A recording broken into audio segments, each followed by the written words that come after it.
به نام خدا. مجموعه خالقان بی نهایت تقدیم می کند.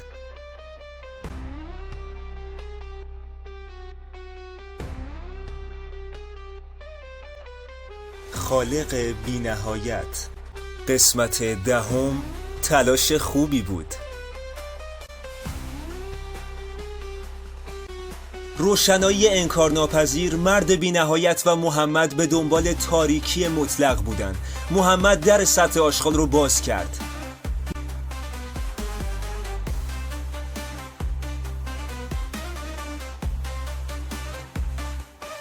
ناگهان تاریکی مطلق ماده سیاهش رو در صورت اون پاشید و بیرون پرید. در یه حرکت ناگهانی با شلاقش روشنایی انکارناپذیر رو بست و شمشیرش رو برداشت.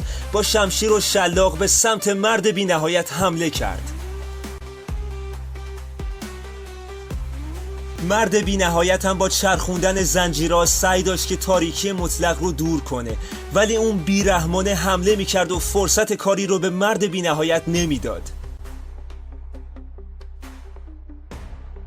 تاریکی مطلق سرعت و شدت حمله هاش رو بیشتر میکرد تا اینکه در یک حرکت شمشیر رو با همه قدرت به سمت مرد بی نهایت پرت کرد.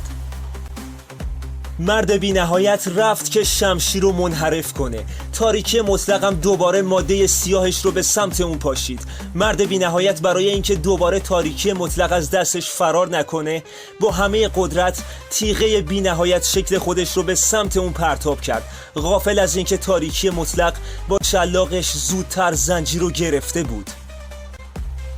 در این آشفته بازار قبل از اینکه مرد بی نهایت متوجه بشه، تاریکی مطلق با شلاقش تیغه بی نهایت رو هدایت کرد. تیغه با قدرتی مضاعف به سر مرد بی نهایت برخورد کرد. جمجمه مرد بی نهایت از پهنا دو نصف شد و روی زمین افتاد. تاریکی مطلق با لبخندی رو به محمد کرد و گفت: تموم شد، تلاش خوبی بود.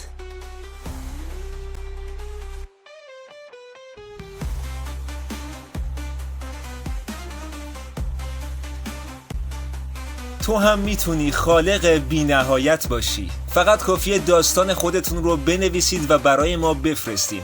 ما داستانتون رو بررسی میکنیم و توی مجموعمون با عکس‌های هوش مصنوعی و آهنگ و پاورپوینت اون رو جذابترش میکنیم و توی کانال هامون منتشرش میکنیم. بی نهایت خودتو خلق کن. خالقان بی نهایت.